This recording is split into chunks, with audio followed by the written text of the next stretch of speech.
Okay, we have gone ahead and flowed those in. We put them under the heat light and they are dry and ready to go. So what we're going to do is we're going to start out with the two little ornaments first. We'll do this is the red ornament. So for all intents and purposes, what we need to do is, this is a pink marshmallow. And I want to color that whole thing so it is red. So we're going to open up some red and we're going to dilute that with just a tiny bit of water. And this is actually a super red. Now there are different reds out. There's a red, a super red. I prefer the super red. It's different to everybody. Whatever you got will work. Because these are gels, they're going to need to be diluted just a little bit. So we're going to take some water and we're going to pour a little bit of that in there and we're going to dilute that down. I'll just take a brush and mix that up a little bit. And we want this wet, but we don't want it real wet, because keep in mind there's going to be some sugar that's going to be adhered to this, so if it's not wet enough, it won't stick. Okay, here we go. That looks pretty darn good. All right, and that's ready to go. Now the sanding sugar, what this is and I buy raw sugar. And the raw sugar is the uncolored, kind of brown looking sugar. I like that because it seems to take the color a little bit better. And all I've done with this is we've added either liquid or paste colors, put it in a baggie, and you're just gonna squish that up until the color all distributes itself evenly. It may be a little bit stiff, so afterwards just go through and kind of break it up with your fingers. That's all you need to do, and that's ready to go. Okay, what we're going to do first is we're going to go ahead and paint this red first.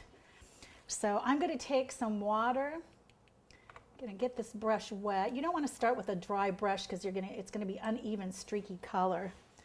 And then just wring that out a little bit. And we're going to take this and we're actually going to start painting this just from the sides. And I start from the flow on down, because I don't want this to really soften up that flow, that run-in. And you don't want this really dry. You kind of want it wet. Again, that sugar needs to stick to it. And you kind of got about one shot with this. If you try to go back in on a second time, you're not going to get even color. So again, be kind of careful. And we'll go all the way around. Just painting that down. And this could be done with any color. When I did the little pumpkins, I obviously did the flow in with the orange, and then I painted this in an orange color and then hit it with the orange sanding sugar. You can either buy this pre-made or you can go ahead and color it yourself. I just find it's easier and less expensive to do it myself. And we're almost done there.